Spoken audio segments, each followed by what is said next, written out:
Are you looking to create timeless beauty in your garden?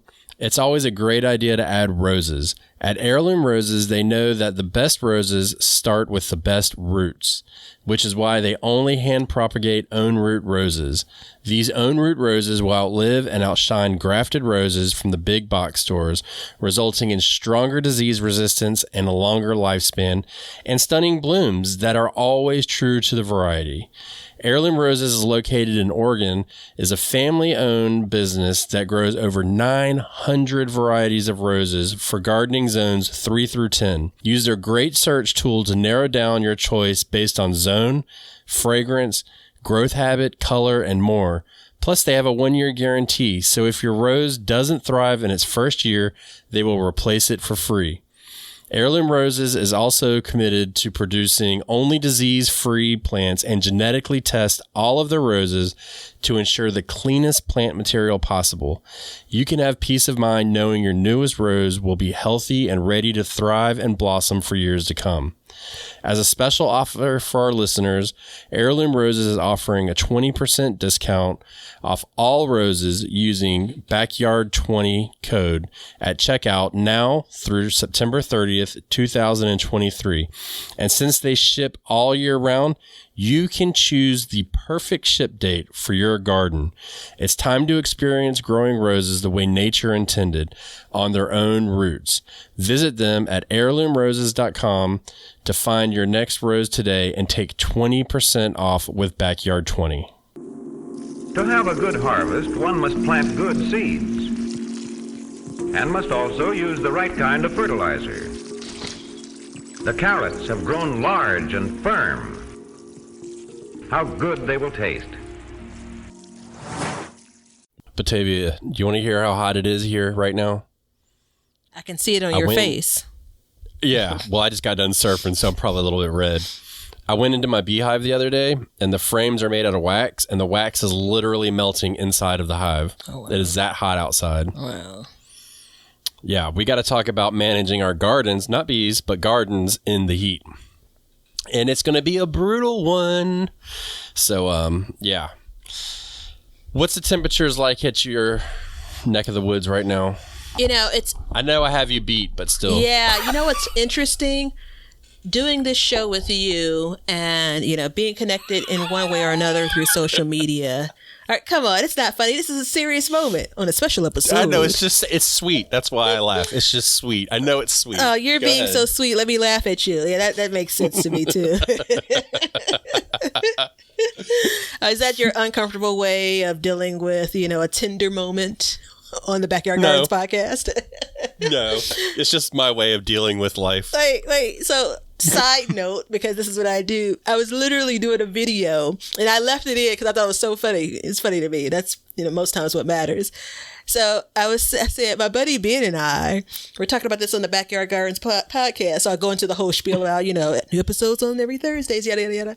And so then I got to the end, and I was like, what were we talking about? Yeah. Then you cut to the, okay, I remember, you know. So anyway, in true form, I got what I was going to say. So the connection between, you know, you and I and, you know, hearing from other gardeners really has reminded me of how fortunate, you know, I am with weather and where I am for summer. Let me just clarify, because these winters aren't anything to pluck with, right? Yeah. And even still, it's kind of like my high temperatures are like going to be in the 90s, to answer you more directly. But that becomes really hot for how my garden is acclimated to weather. You hear what I'm saying? Yeah. Like, you know, if you could grow food and it's 100 degrees, like that's pretty badass, right? You know, yeah. But your area, your climate, your soil, your plants, you know, like you talk about native plants and things, like it's recognizes it's going to be 100 degrees, right? It doesn't mean it's like, you know, swinging in the breeze or anything, but your 100 degrees is obviously hot, but my 90 degrees for my area is really hot, you know? Well, and I mean, the thing is I've actually had some people on my YouTube channel. We've been talking about seeds and stuff lately, and I've had some comments. I don't know if people are aware, there's like this whole fiasco with seeds this year. where a distributor mixed up seeds and people are growing stuff that's not really turning out what they expected it to be.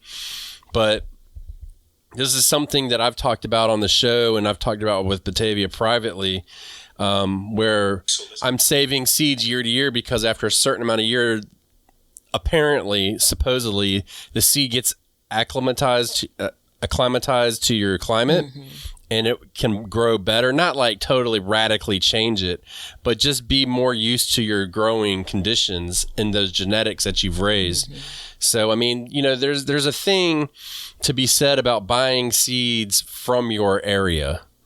You know what I mean? Yeah, and that's something that I'm trying to take practice in. And, you know, there's a lot of distributors out there that are very different in geographical location, and especially where they get their seeds and stuff. So, yeah, it's going to be like this week, it's going to be like 3 or 4 days, it'll be 96, 98 degrees. So it's really hot right now, and it's taking a toll on my garden as we speak. So we need to figure out ways to combat that. And I think now is the time to do it. It's now or never, right? Is it combat it, or is it manage it, or do those mean the same thing to you? To me, it means the same thing. I mean, it's basically, in my mind, it's like, you know, managing pests and waging war on pests. It's the same thing, you know. It's like, either way, you got to conquer it somehow. Yeah. Even if it's just, I mean, I'm not saying you're going to take it if it's 95 degrees outside and make it 65. You're not going to do that, but you can mitigate the effects to an extent. And a couple degrees makes a big difference. Very big difference. So Yeah. that's important to know. But I do want to say one thing real quick. If you love the show as much as we do, please feel free to join our Patreon or become an Apple subscriber. All the links are in the description below. And we also have t-shirts for sale, which we haven't talked about a lot. We were talking about them before the show, so check us out. Links below for that. Those definitely help out the show a lot. So please feel free to enjoy some of that stuff. And also, get ready to learn, because we're both going to learn about managing heat too. I'm sure we can come up with some new ideas between the two of us. Actually, 3, because Leonard's here today. Well, He graced us with his presence, well, yeah. partially. His contributions have always remained questionable, but sure. Yeah. So, I would say the first thing, and I know this is not the sexiest topic, but it comes back again to understanding your climate. I just think that's very important. This year especially, there's something super special going on. Do you know what it is? I do not, but I'm excited. It's El Nino. It sure is. He's back. So, yeah. So that's what's going on this year in North America. And I'll just give you a quick brief of what it is. It's basically the Pacific temperature warms up, and it wreaks havoc on the ocean temperatures, which the ocean covers all of our weather. And I know I live on the coast and Batavia doesn't, but it's still affecting her weather as well. And so, like, what you can expect is to have, and we've seen this year, we've had a wetter summer this year. You know, we haven't really, like, I think I just saw the other day, I looked at the drought monitor for my area, and we were like dead even for the year, where typically we're, you know, run a little dry. And the winters will be milder and wetter. So in the south of the United States, at least. Okay. So, yeah. So, you know, this is what's affecting our weather patterns right now. So it's just important to remember that going into it. And I remember we had like a really mild spring, and they were saying it's going to be a hot summer. And I was like, no way. It never got hot, and here we are. And I'm like, I'm not even trying to go outside. Like, the garden's on its own right now. So, you know, it kind of is what it is. But that's the first thing to understand when we get into this. So once you understand that, then you can start mitigating or handling the heat as needed. And so the first thing I would say would be, I hate this topic too, heat-resistant varieties. So there's the eye roll. Yeah. There's the eye roll. Yeah, let me comment on knowing your climate a bit. And I mean, you've in a lot of cases have probably lived in that area for multiple seasons. You know, obviously people move, but Right. if the majority of folks have lived in that area for, you know, several seasons, you think, you know, right? If you've gardened in those seasons, you probably do. But if you've lived and maybe this is your first or second year gardening, like, it's really easy to get caught up in what Ben described. And it's like, oh, well, yeah, this definitely is a bad summer for, you know, for me and my garden. The question at first I'm going to ask is it really? You know, so for me, if I go back to spring, it was a uber dry spring. Like the weatherman sit on my television every day and said, we haven't had rain for X number of days, right? And then in July, we had flooding, you know, county to county. Right. You know, so I knew that it was unseasonably wet and rainy. Right. You know, so it was very easy to know that, generally speaking, it's like, oh, that's good for the garden. Well, you know, it depends on how fast. Right. So then you go into like July or August. I know what the weather should look like. I have like the weather record, you know, like I can look back and say what my weather has been like. And so where do you get that record from? What's that? Where do you get that record from? Go ahead and shout it the out. The only place that anyone should ever get a record, timeanddate.com. There are various If you work places. for timeanddate.com, please reach out to the Backyard Gardens podcast, because we are not affiliated with you, and apparently we would love to be affiliated with you. I feel like Siri should know, like, my alarm should be set, and then she should read things from timeanddate.com. Like, that makes me happy. Not all serious that you can go back and look at past weather, and it's just in a very succinct way. It speaks to the way I calculate information and comprehend it. And so as I look at July, so past month, I can say, okay, so temperatures, are they in line with, you know, what's forecasted with what was past? And then going into August, and the same thing. Generally, August is probably the hottest month for us. You know, and a lot of people, right? So there's that. You're already starting with the temperatures are rising. And we do know that some vegetables, really, even summer vegetables, you know, heat tolerant, heat loving vegetables don't like it as hot as what we're describing, you know. So then you fold into, you know, your heat tolerant things. And I kind of roll my eyes at it, because on the one hand, the things that are noted as heat tolerant, you know, my favorite lettuce, which I keep on forgetting I need to start, they don't like heat. They shouldn't be grown in the summer anyway. But I do know the dance that we're doing when it comes to what's already growing and what we're getting ready for fall. So that is a really tricky wicket. Well, I think what we need to understand too. So first of all, I'm not a believer in the heat tolerant rhetoric that comes with seeds and stuff like that. I've tried it. It doesn't work. But in the defense of the people who market and breed these seeds and label them as heat tolerant, I think what it comes down to is it's not heat tolerant to what we expect it to be heat tolerant. I think what it is honestly, it's heat tolerant to what, I mean, if the vegetable bolts when it gets 65 degrees, you know, which are let's just say 75, because I think that's like the trigger point for lettuce, right around 75 or so. You know, you might be able to push it to 80, but if you're getting into the 90s and upper 90s, like, I mean, you're asking for a lot from that seed. So I think that we need to keep our expectations level, grounded, I would say. Just like, we need to understand what it's talking about. Now, I've grown some stuff that I've gotten from a certain seed company that says grows great in India, and it bolted like immediately. And I'm like, well, what part of India are you in? You must be in the Himalayas or something. So, you know, there's things like that are an issue. I don't want to go too far past this before we talk about the effects the heat has on the plant itself. Okay. So, you know, just like flower drops, low production, stuff like that. I mean, I'm not going to get into the biology of it, but, you know, these are the things that you can expect. Like right now, I have a Better Boy tomato. And to my surprise so far, earlier in the year, I was like, this thing is really pumping. Well, it's now kind of struggling. It's looking a little pale. It gets a little wilty in the middle of the day, comes back. It doesn't have a disease or anything bad on it like that, but it's not handling the heat well. Sure. I'm not really getting a lot of tomatoes off of it, which is sad.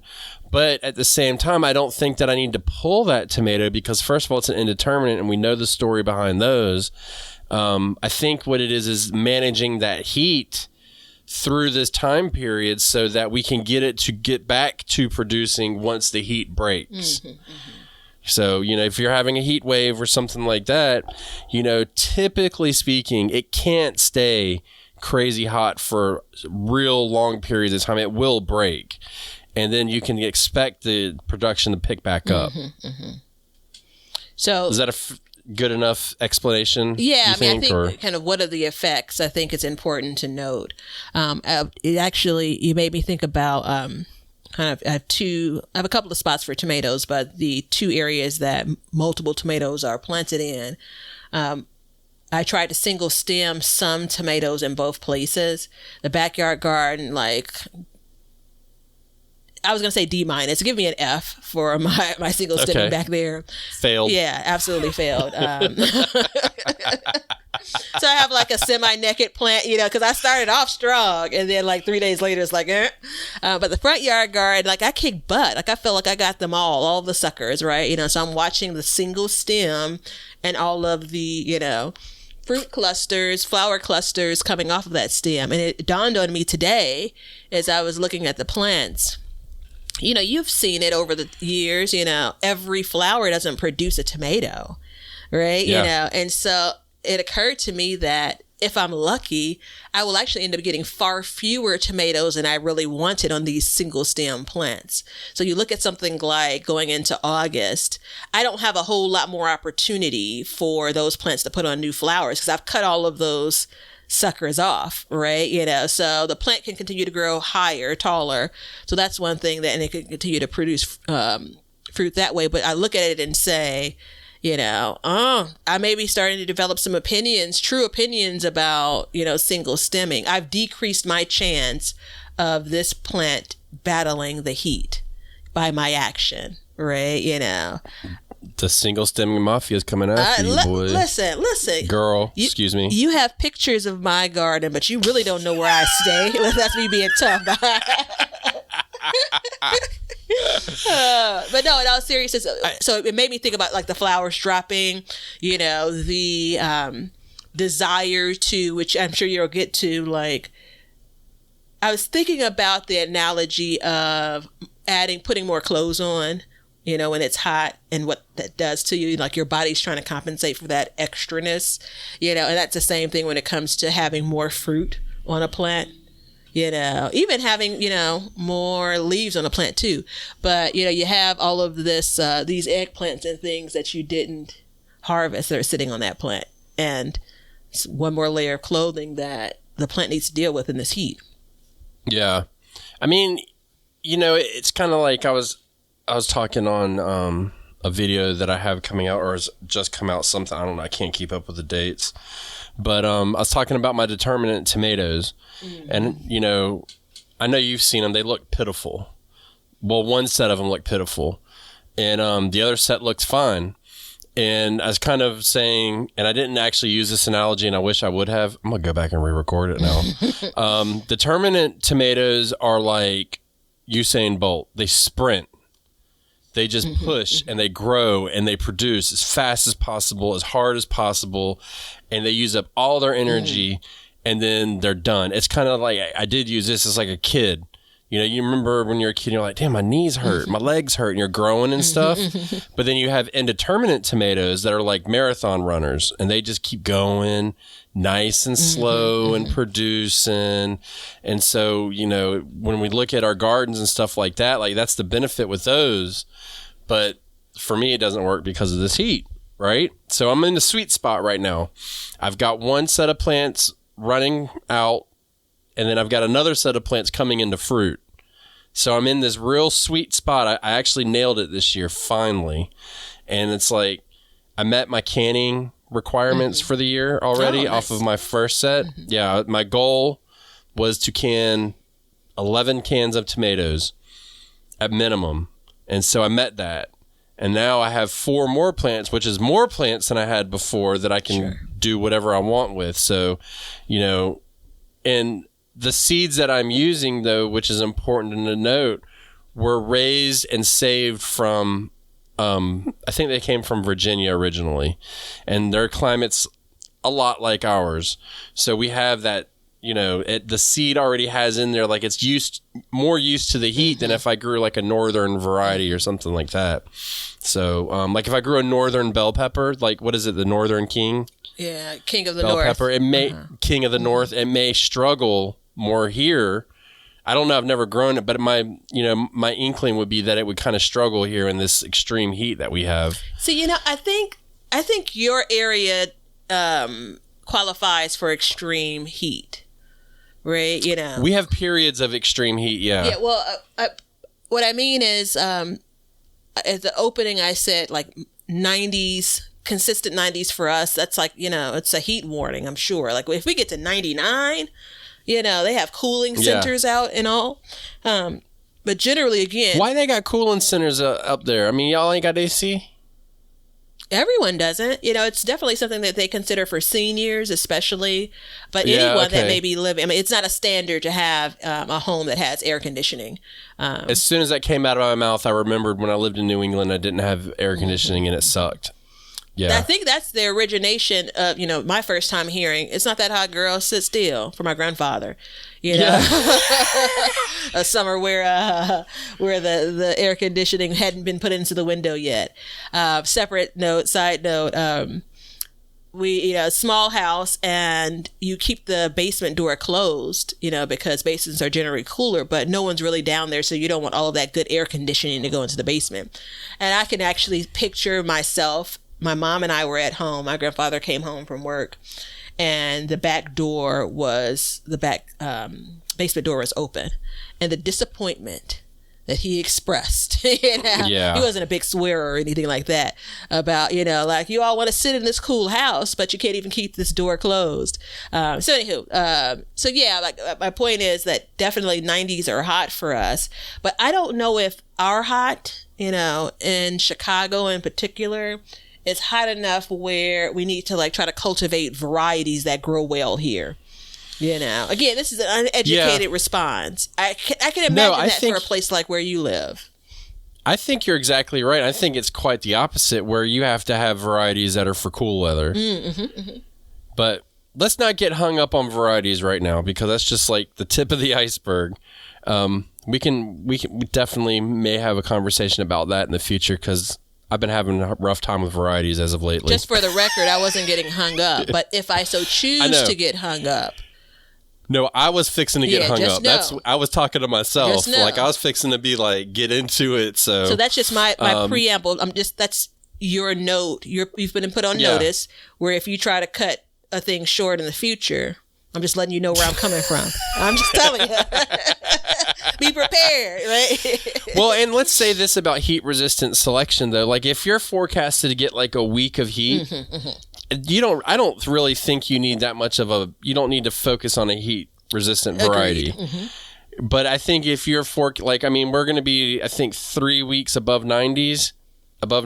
I think that's kind of like, that warrants it, and it depends on what you're growing too. Yeah.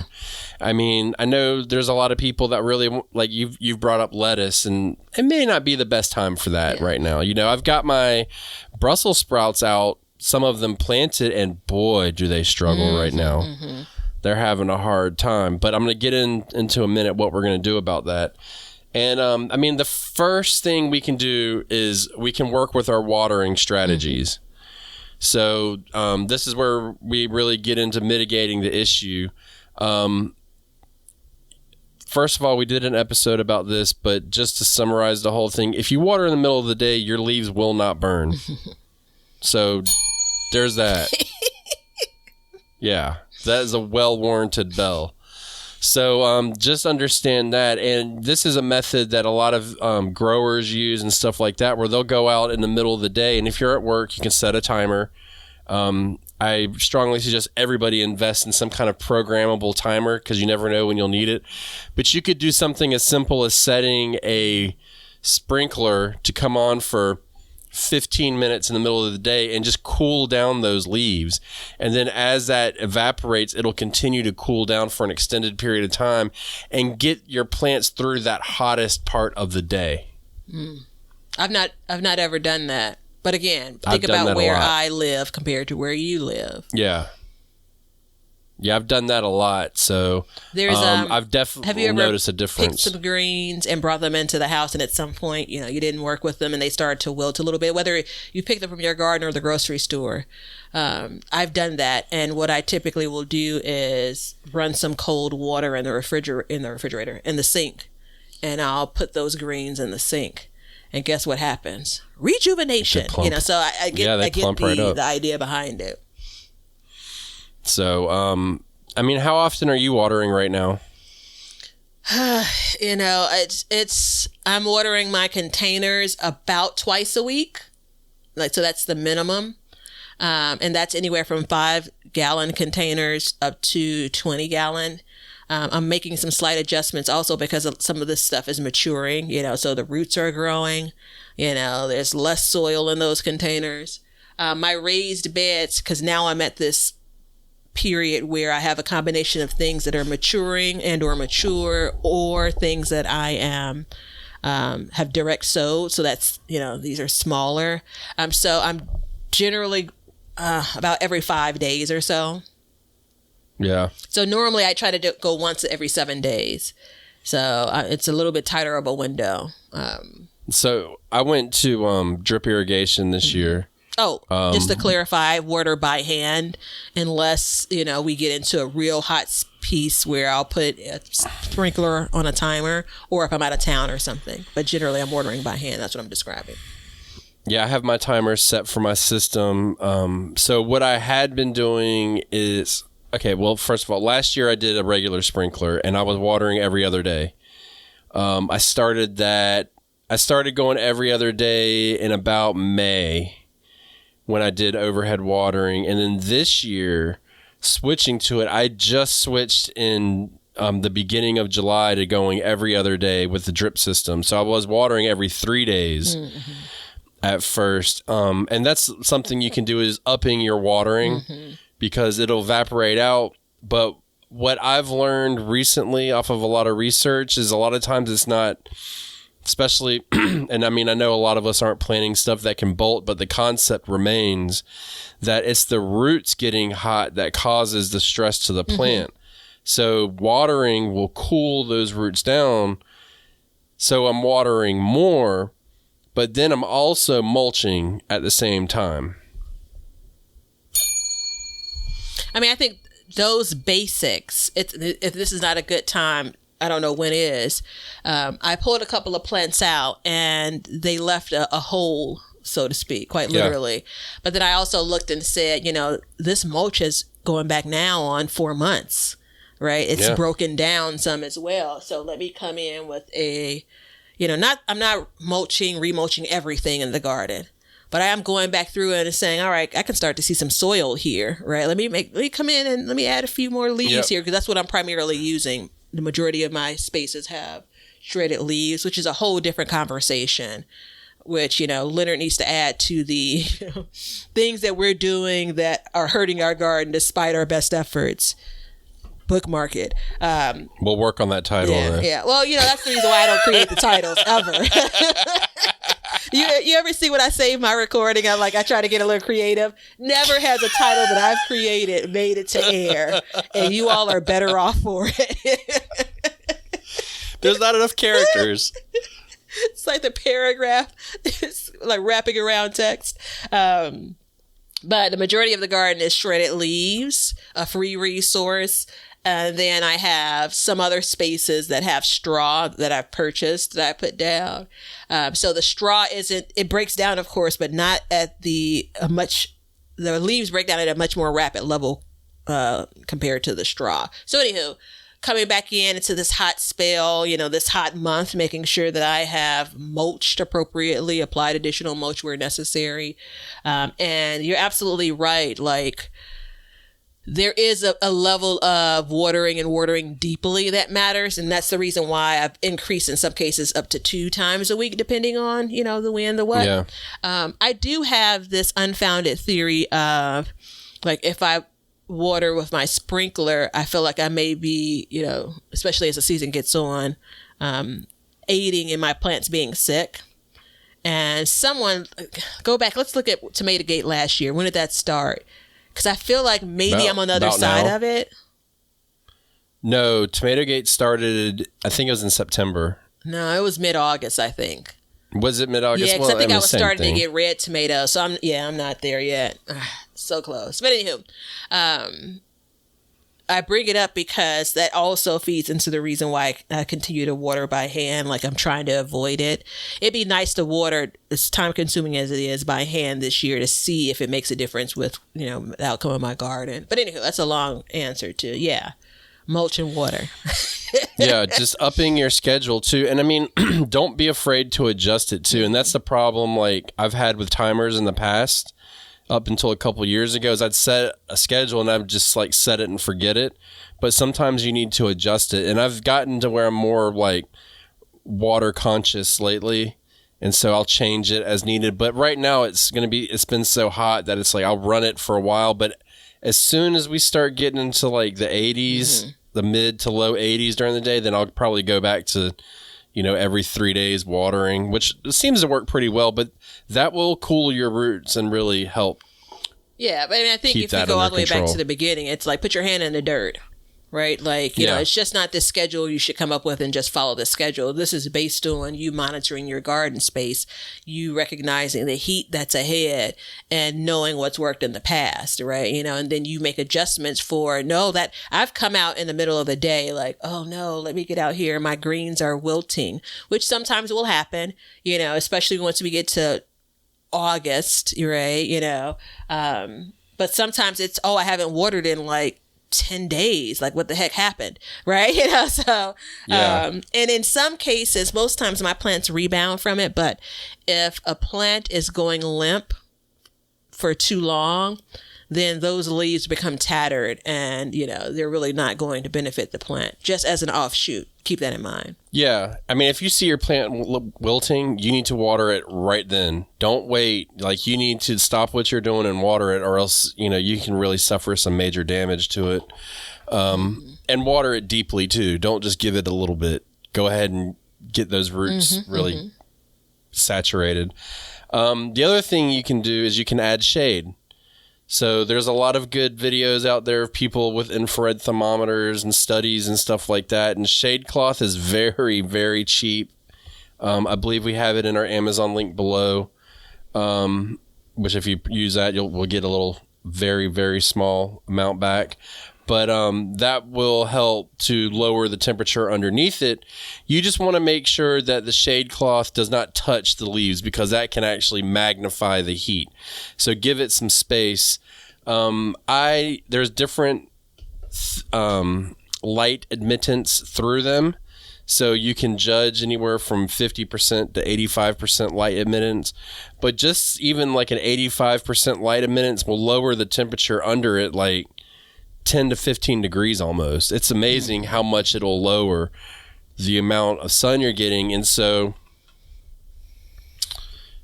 for me, like my Brussels sprouts, I went out there yesterday and saw them struggling. So I'm going to try and rig up some kind of shade over it to help manage that middle of the day heat.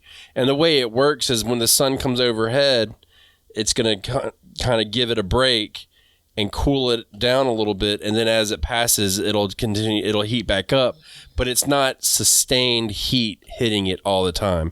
Think about sitting under a tree. Nobody's like, I got to take a break. Let me sit in the middle of a field. They go to the edge of the field and sit under the tree. Yeah. The, one of the chairs in the garden, it's in the front yard under the trellis, under the, cattle panel trellis. And the sun comes up around 9 a.m., like comes up to the front yard garden around 9 a.m. And I was just saying this recently. I always forget to start my garden day in the front yard, You know, it feels like by the time I wake up and get, clothes on and get my coffee and do a scan for raccoons, and once I, check off all of those things, the backyard is already sunny and hot, so why not start in a place that's going to be cool? So anyway, I was sitting in my little chair and having my coffee, and then at like 8:55, boy, that heat hit my shoulder, my bare shoulder, and I'm just like, gosh, the power in it, immediately uncomfortable, you know what I'm saying? It's crazy. And think about those plants that are sitting there like, all right, here we go again, another day, Have you ever used any kind of shade? Oh, I'm glad you asked. No, not the traditional kind. I have used kind of my poor man's attempt. Because of the way our summers work, I've not felt the need to have shade cloth, like purchase it. But what I do have is that really cheap landscape fabric, like the cheapest kind that you can buy that should never be used in a landscape. Before I realized that I had bought like a couple of rolls or something. Oh no, I didn't buy it for that. I actually bought it to line some planters. But that's a different conversation. So I still had some rolls. So I did this back in the spring when I was hardening things off, when I was too lazy to bring everything back in. I just covered it. It's really thick. It's almost like, it's very little light transmission.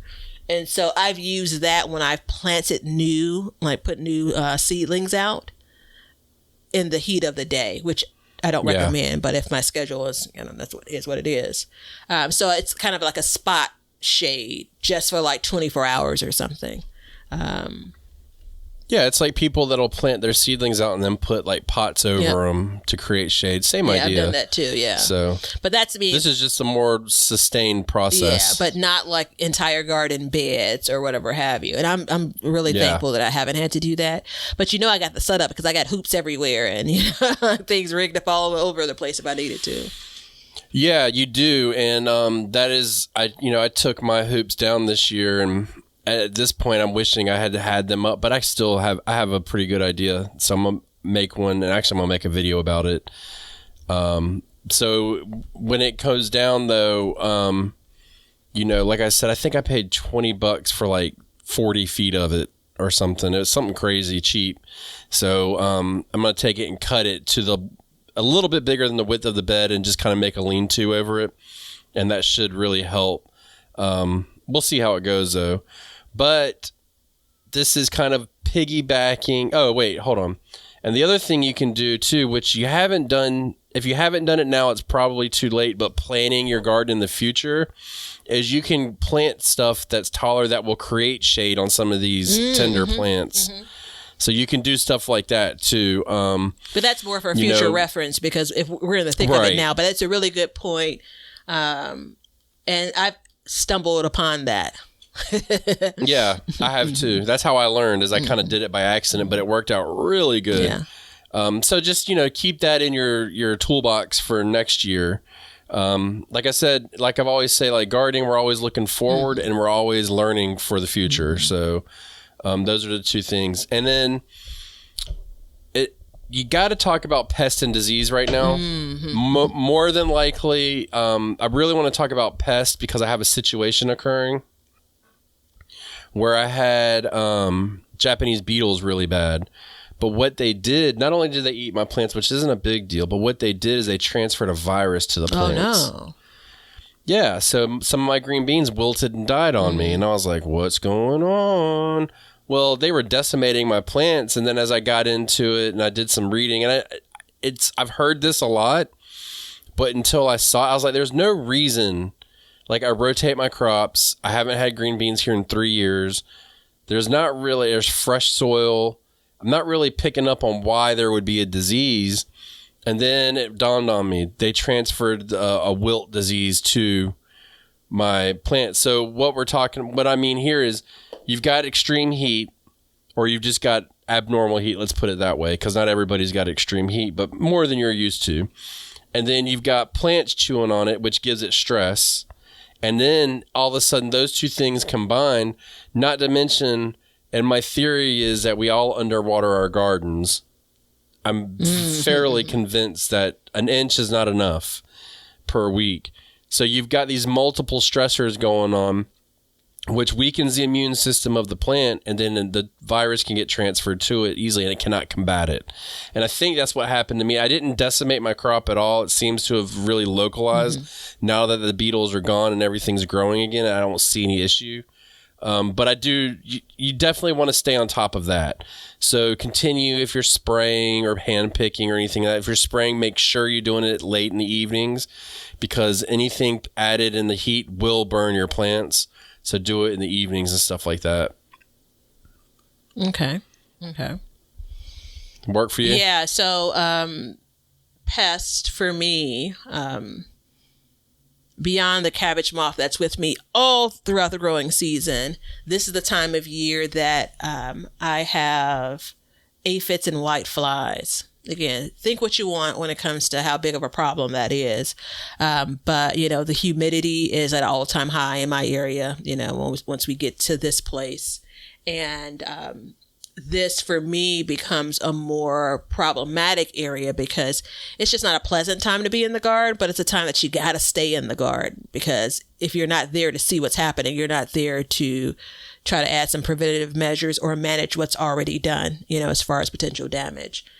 So for me, and every year I'm ready to change and do something more, but quick spray of the water hose and beat those things back and down. I was in my tomato plants a couple of weeks ago, and I was like pruning a little bit, tying some things up, and I had, again, bare arms, and I pulled my arms back with all kinds of green little aphids. And you should have saw me walking in my house. It reminded me of the days when, I used to go out, this is 20 years ago, go out to clubs and whatnot. This is even back when you used to be able to smoke in clubs in Illinois and bars and stuff. And when I used to get home, I would put all of my clothes in a pile, because I didn't want the smoke smell to get even to my laundry basket or whatever. So I was like walking like a mummy, trying to make sure that, I could get to the shower and then put my... Like a surgeon? Yeah. And then get all of my clothes, because I know they were in there, get them to the wash immediately. So anyway, they're out there. They're clinging to plants. They're ready to cling to you. These times are kind of tough on them too, right? So they're looking for opportunities to, find a reprieve, So yeah, this is probably the most vigilant I think you have to be when it comes to pests as far as time of year. Yeah, it is. And it leads to a whole lot of other issues. So there's a couple things to note as we get deep into the show. One is self-care through this time. I know we all love working in our gardens and stuff, but be really careful. Drinking water, all that stuff. I've had this new thing this year that's been occurring to me where I'd come back in and I don't know what's going on with me, but my legs are sweating really bad and they're sweating through my pants. And so I've gotten to where I've been drinking like electrolyte tabs and stuff like that, trying to just, because heat stroke's a real thing. Like I know people that have died from heat stroke and stuff like that and just had like really bad effects. So just be very careful with that. And also, and just a quick note on the heat. Definitely drink water. And it sounds cliche, but stay hydrated. But also take breaks, right? Like I will come into the house where I am Illinoisan with air conditioning. My unit is pretty old, so let's hope I still have it. But anyway, the cooling the body off. Right, that becomes really key, and you're not really cooling off still sitting in the sun. So no. Even if it's 5 minutes, you're standing in a cooler space. You're standing maybe in front of a fan. That matters, right? It does matter. It makes a big difference, and I mean, use your time wisely. Like for me, I'll go out in the morning and in the evening, but in the middle of the day, like I'm not going. I refuse to go out there and do anything. The only thing that brings me out in the middle of the day is that bed that I forgot to water and I'm looking at the plant struggle. That's on occasion. Or I want to grab something for a lunch. But I basically swear off the garden from like 10 to 3, a lot of days. Because it's uncomfortable. And I don't have to garden when it's uncomfortable. Fortunately for me, I do have some reprieve in the mornings and late evenings. Yeah, and I mean, even here, like, we'll get these hot days, but you go out in the evening and you're like, wow, it feels so much better, and it's like 92 degrees instead, but, and humidity factors into it and all that stuff, so just be careful. Be very careful, and, know your limits. Don't push yourself too hard. But also know this. This is really important. This heat, remember when I was saying it can't last forever and it's going to break? It's going to bust wide open into fall planting time. So know that now you need to really be getting ready and really thinking about your fall gardens, because as soon as it starts to break, that spade's hitting the ground. Yeah. And things are going, or for me, it's a hoe, but we're getting it in the ground and we're getting stuff planted. So just know that that's coming, and you can start getting ready for it now, pulling out diseased plants and stuff like that. And look, just go out there and clip them and leave the rest. Just don't do anything crazy, but getting your garden ready for that, because a little bit every day adds up to a whole lot. Many hands make for light work. Absolutely. So, get out there and get it done, and just know that fall is right around the corner. So if you'd be interested in the number of days between now and fall, you could ask Siri, you could ask Alexa, or you can go to timeanddate.com. You could. But I don't want to know, because it makes me sad. I don't ever want it to get cool again. So those are just some easy things to do. I mean, the biggest one for me is the watering and the shade. I think those are the biggest ones. The heat tolerant, as if you've planned correctly, I think that can work out. But other than that, I think, that being said, it is time to answer the question of the day. But first, I definitely need to tell you about the Planter app. So the Planter app is an app that is made specifically for gardeners by a gardener. It has multiple plant varieties that you can use, different plants. You can put custom plants in. It's all square foot gardening, so you can put it in. It's a drag and drop interface, really easy. Make multiple profiles so you can review them each year and go back to it. I personally use it in my garden and love it, and I know Batavia has been using it. So definitely check it out. There's a link below that will get you a discount on the Planter app, and it's available on Android and Apple both. And you can use it. Also, there's computer interface too if you want a bigger screen. So check that out. And if you have any questions or you want any kind of adjustments or anything, the creator of it always updates it and adds in suggestions and stuff like that people have made, and it has grown to be a powerhouse of an app over the past couple of years. So definitely check out the Planter app. The crowd going wild. It's a winner. Super cool. Okay, so this one comes from Spotify, and if you'd like to leave us a question, you can do it on Spotify. And this comes from the episode about summer pests in the garden. Tyler writes, how do you deter birds from digging up your seeds? I'm having a difficult time keeping birds from eating my pole bean seeds. I've tried the method of mixing water, cayenne pepper, and a little soap. I feel your pain. I've had a lot of problems with birds this year, actually, so we can get into this. Do you have problems with birds? Not especially. I mean, they're in my garden. I mean, my biggest issue is they're pooping in unideal places, not ideal places, Yeah. The mockingbirds ate all my blueberries in 1 week time. I didn't get a single blueberry harvest this year, and I was loaded. Yeah.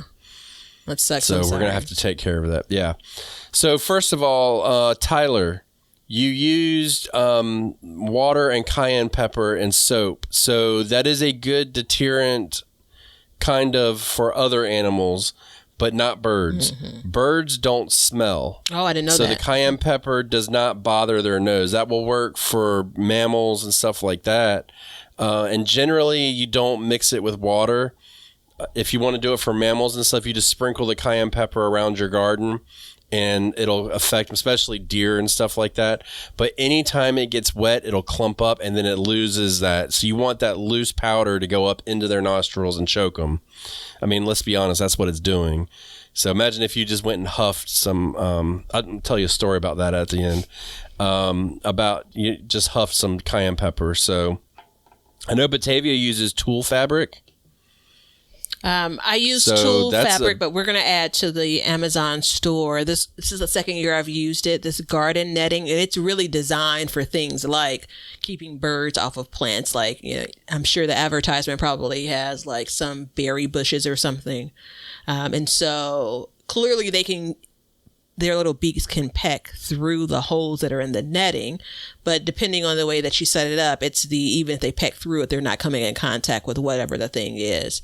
And depending on your setup, and by the way, hey Tyler, depending on your setup, I kept on waiting for my end, and I'm like, we're at the end of this thing. Depending on your setup, you know, this would be temporary for you. You know, I mean, Tyler, I trust that you've listened to multiple episodes, and if you have, thank you. You know, like cover is my go-to. Right. You know, and so my garden probably, if I put it for my beans or peas or either or both, would stay there. But if that's not your thing, you can put it there for a period of time, you know, because it sounds like they're eating the seedlings that are new, not necessarily attacking the plant if he has an opportunity for it to grow, or maybe he's not had that opportunity yet. But anyway, the garden netting is it's my garden jam now. I will say this. I'm not into the netting, and I may have to be next year, so there is that. But I will also say this, and I've said it before, and a lot of people don't believe me, and my mom's been doing this, where she has deer come in her yard, she feeds the deer, she's got 5 garden beds, and they're not bothering her garden. So you could always feed the birds at a distance from your garden, give them something else to like be into, and then do that. But I mean, for what he's referring to, covering them until they actually sprout could very well just kind of get them, you know, get that plant started so it can get growing, I think is the right way to go. And the reason why I brought up the garden netting versus the Tool Fabric is because the Tool Fabric is so delicate. And I actually had someone comment recently on how, and she said we have some aggressive squirrels. Like that scares me when you describe squirrels in that way, and they've torn through the netting, you know. So obviously, I've never had birds that I can see that I believe have eaten seedlings. I most times can see where the damage comes from them, but I don't know if, you know, they got the sense that there's some things to eat there if they wouldn't try to peck through that. I'm inclined to say probably not. But I feel like you can get more use. If you're going to buy something, you get more use out of the garden netting than you can the Tool Fabric.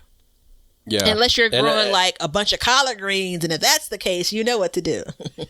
Well, and also remember this, the birds will eat the pest off of your garden too. So we don't want to eliminate them completely, but they're, you know, like they ate all my blueberries. That's not cool. And it was the mockingbirds. So we're going to try and be short a couple mockingbirds this year, if you know what I'm saying. I think I know what you're saying. But yeah. So thank you, Tyler. And if you guys want to leave a question, you can do so on Spotify. Unfortunately, we cannot answer you directly, so we have decided to do it this way. You can also leave us a question on Backyard Gardens Community Garden Facebook page. Look at that. Somebody's on point. You can do that, and Patreon as well. So those are the 3 places that we will pull questions from and answer them on the air. It'd be great if on the community garden posts, if you can label them, you know, for question of the day for QOTD. And by the way, hey everyone, Facebook has made some updates that make it much easier for young Batavia to actually see the posts that are going up. So don't be surprised if I'm not popping in a bit more often. And plus, my garden is almost completely planted, and so I'm not obsessed with being outside and doing non-social media things anymore. So I told you I was going to tell you a story about cayenne pepper stuff, right? I had a guy at one point, he grew some horseradish, and he gave it to me, and I was preserving it, so I ground it up, and I opened up the food processor, and I was like, "Woo, fresh horseradish is strong, right?" And I told my wife, I said, "Baby, come over here and smell it." I was like, "This is the most amazing smell ever." And I opened it up, and she opened the top and went as hard as she could, and it just totally gagged her. It was horrible. I was like, "Why would you do that? It's horseradish." So she learned her lesson, but that was a good remembrance of like why these things work. on your garden and stuff like that, like putting all the spicy smells out there. You're basically pranking her then. Well, what do you mean? Why did she learn her lesson? Mm-hmm. I'm evil.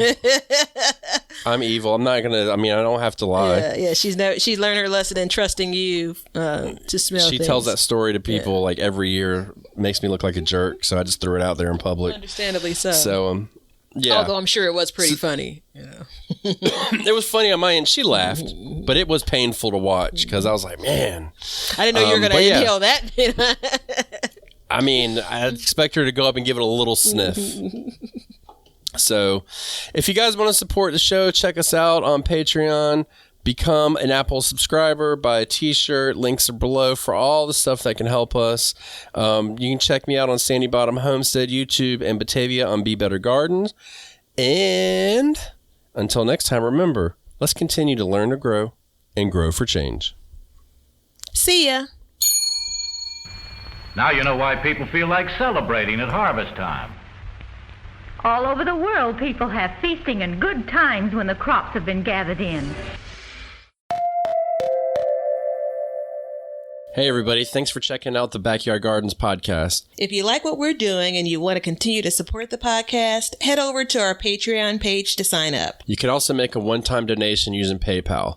Both of these links are in the description. With your support, we can continue growing and helping others in their gardens. See ya.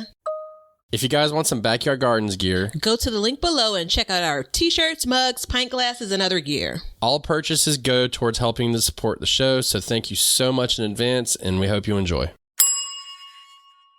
We want everybody to have a garden, and we're going to give you a chance to win free seeds every month. Head over to backyardgardenstv.com and enter your email address to be entered in all of our giveaways. Good luck! We want you to be a part of our gardening community. DM us a picture of your garden at Backyard Gardens TV on Instagram, and we will share it with our listeners.